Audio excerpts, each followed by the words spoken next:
श्रीयंत्राव कुंकुमार्चन कसं करायचं, श्रीयंत्राची पंचोपचार पूजा कशी करायची, श्रीयंत्राव कुंकुमार्चन करते वेळेस आपण कोणकोणत्या सेवा करायच्या आहेत. नमस्कार मंडळी, श्री स्वामी समर्थ. एक नवीन व्हिडिओमध्ये सर्वांचं खूप खूप मनापासून स्वागत आहे. तर याची पूर्ण डिटेल माहिती आपण बघणार आहोत, त्याच्यामुळे व्हिडिओ शेवटपर्यंत नक्की बघा. कारण श्रीयंत्र असं एक वस्तू आहे जी आपल्या घरामध्ये ही पाहिजेच. कारण श्रीयंत्र घरामध्ये असेल तर आपल्या घरामध्ये माता लक्ष्मी कधीच काढता पाय घरात घेत नाही घरातून. त्याच्यानंतर कधीच पैशाची कमी पडत नाही आणि आपल्या घराचं चारी बाजूनं संरक्षण होत असतं. म्हणजे खूप महत्वाची वस्तू आहे.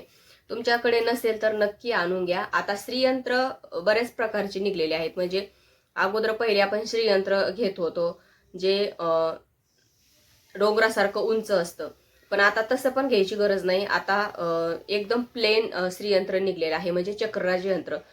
तर ते पण तुम्ही घेऊ शकता. तर त्याच्यावर पण सेवा काय करायची त्याची माहिती मी तुम्हाला नंतर कधीतरी सांगेल. पण आधी आपण श्रीयंत्रावर सेवा कशी करायची ते बघूया. तर श्रीयंत्र सर्वात प्रथम दिसतं कसं, तर तुम्हाला मी दाखवते. आता हे माझ्याकडे भरपूर दिवसाचं आहे, म्हणजे आम्ही भरपूर दिवस झाले त्याला घेतलेलं आहे. तर हे बघा श्रीयंत्र, त्याच्या कुंकुमार्चनची सेवा पण केलेली आहे. तर हे असं उंच आहे, डोंगरावर जसं आहे तसं आहे हे.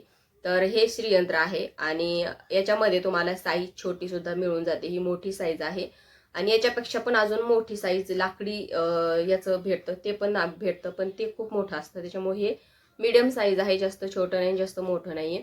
तर असं पण घेऊ शकता तुम्ही, किंवा याच्यापेक्षा छोटी साईज पण घेऊ शकता. तर याची प्राइस पहिली आम्ही घेतली तेव्हा 5,000 का काहीतरी होती, पण आता कमी झाली आहे. आता तुम्हाला 3,500पर्यंत किंवा 3700-3800 पर्यंत मिळून जाते ही ह्या साईजचं. त्याच्यानंतर छोटी साईज पण 800-900ला मिळून जाते, ते पण तुम्ही घेऊ शकता. श्रीयंत्र घेण्याला महत्व आहे. मग केवढं घेता कसं घेता त्याला नाही. आणि माझं तर म्हणणं काय आहे की तुम्ही देवाची वस्तू घेता तर भाव वगैरे करून घ्यायचा नाही. एकदाच वस्तू होत असते. आता हे श्रीयंत्र आपण एकदाच घेतो, 3-3 वेळेस त्याला काही बदलणार वगैरे नाहीये. तर श्रीयंत्र घेते वेळेस तुम्ही दिंडोरी प्रणितच घ्या.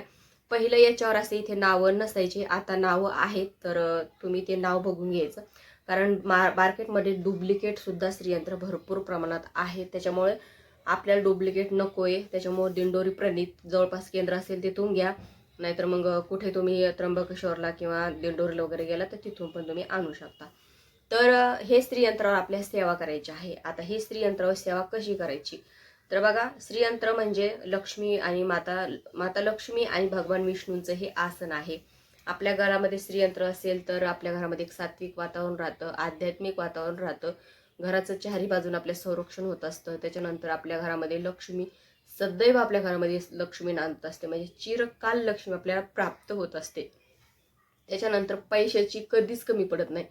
जर तुमच्यावर काही देणं असेल, कर्जबाजारी असताल, कोणाचं काही देणं असेल आणि ते कर्ज फिटतच नसेल, तर श्रीयंत्रावर तुम्ही सेवा करा.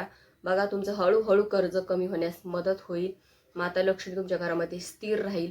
कारण काय होतं ना की आपण भरपूर असं कष्ट करतो, आपण पैसे कमवण्याचा प्रयत्न करतो, पण तो पैसा घरामध्ये येतो पण घरामध्ये तो टिकत नाही. कारण पैशाला घरामध्ये येण्याचा एकच वाट असते, पण जाण्याच्या त्याला 12 वाटा असतात. त्याच्यामुळे घरात येणारा पैसा टिकून राहण्यासाठी आपल्याला श्रीयंत्रावर सेवा करायची आहे. कारण घरातल्या व्यक्तीने किती कष्ट मरमर केली आणि घराचा पैसा टिकत नसेल तर ती कष्ट काहीच कामाची नसतात. त्याच्यामुळे आपण खायला पण मावतल होतो. त्याच्यामुळे ही सेवा तुम्ही करून बघा. खरंच खूप छान ह्या सेवेचा अनुभव आहे. तर काय करायचं आहे, तुम्हाला श्रीयंत्र नसेल तर अगोदर श्रीयंत्र आणून घ्यायचं. आणि तुम्हाला जर वाटत असेल की आपण आत्ताच सेवा आपल्याला करायची आहे, तुमची इच्छा असेल लगेच सेवा करायची, पण श्रीयंत्र घेण्याचे समजा तितके जरी पैसे नसतील ना, तर तुम्ही साधं आपलं 10-15 रुपयाला पण आपलं लॅमिनेशन केलेलं श्रीयंत्र मिळतं, त्याच्यावर पण सेवा करू शकता. कारण मी सुद्धा सुरुवातीला त्याच्यावरच सेवा केलेली आहे. नंतर मग हे श्रीयंत्र आम्ही आणलेलं आहे. तर काय करायचं आहे, आपल्याला श्रीयंत्र घ्यायचं, त्याच्यावर अगोदर पंचोपचार पूजा करायची आहे.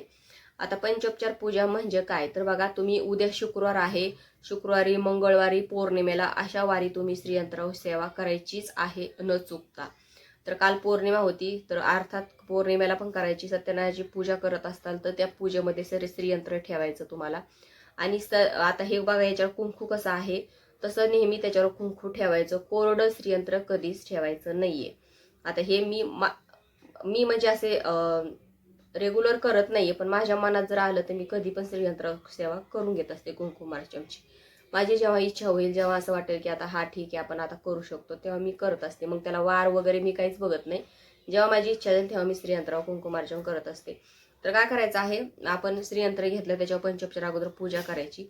आता पूजा करते वेळेस आपण स्वतः खाली आसन बसायला घ्यायचं, अगरबत्ती दिवा नेहमी कोणत्याच सेवेला तो सुरूच ठेवायचा, कारण दिव्यातूनच आपल्याला देवबाप्पा बघत असतात सेवा करते वेळेस. तर आपल्याला दिवा अगरबत्ती सुरू ठेवायची, आपल्या डोक्याला कुंकू लावायचं, हातात बांगड्या वगैरे ठेवायचं, कारण आपण ही सेवा करत आहोत माता लक्ष्मीची. त्यामुळे तर एखाद्या डिशमध्ये ते श्रीयंत्र घ्यायचं.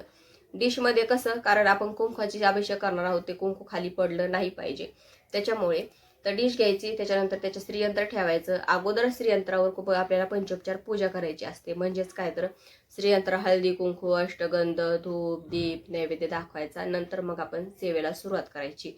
आता सेवा काय करायची आहे आपल्याला, तर सेवा करते वेळेस आपल्याला सर्वप्रथम स्वामी स्तवन घ्यायचं, त्याच्यानंतर एक माळ श्री स्वामी समर्थ महाराजांची घ्यायची, त्याच्यानंतर तुम्हाला श्री सूक्ताचं पठण करायचं आहे.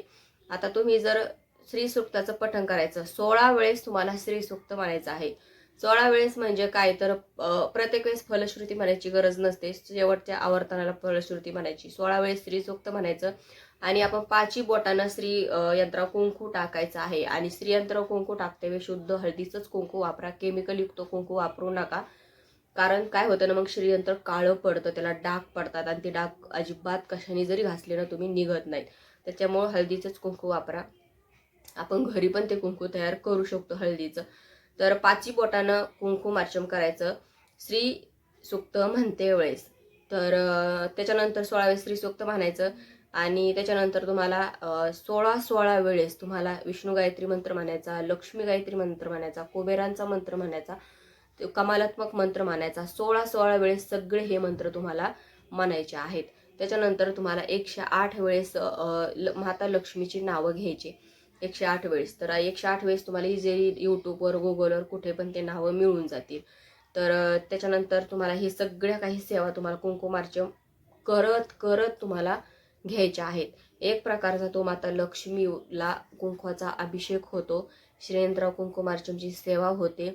आणि ही सेवा जर तुम्ही केली तर अर्थात तुमच्या जे काही तुमच्यावर कर्ज असेल, जे काही तुमच्या घरामध्ये पैशाची तंगी असेल, सगळी दरिद्रता आपली घरातली निघून जाते. आपल्या घरामध्ये सुख समृद्धी आनंद नांदत असतो. आपल्या घरातली अलक्ष्मी कायमची घरामध्ये निघून जात असते जर तुम्ही श्रीयंत्रावर कुंकुमार्चन जर केलं तर. कारण अलक्ष्मी काय असते की ती आपल्या घरामध्ये कधीच चांगलं काही होऊ देत नाही. आणि जर आपल्या घरामध्ये अलक्ष्मी असेल तर लक्ष्मी आपल्या घरामध्ये येतच नाही, कारण त्या दोघी कट्टर एकूणमेकीच्या दुश्मनी आहेत. त्याच्यामुळे आपल्या घरामध्ये आपल्याला लक्ष्मीच पाहिजे.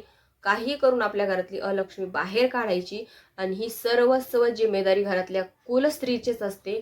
कारण पुरुष बाहेर काम करतात, ते बाहेरच राहतात दिवसभर घरात, आणि फक्त पुरुषांचं काम असतं की कष्ट करून घरात पैसा आणायचा, पण तो पैसा घरात कसा टिकवायचा हे घरातल्या कुल स्त्रीनेच ठरवायचं असतं. तो पैसा कसा जपून वापरायचा हे घरातल्या महिलांच्या वर सगळी जिम्मेदारी असते. कारण काय होतं की आपण म्हणतो संसाराच्या गाड्याला 2 चाकं असतात आणि दोन्ही चाकं सरळ व्यवस्थित चालले तरच तो गाडा व्यवस्थित चालतो.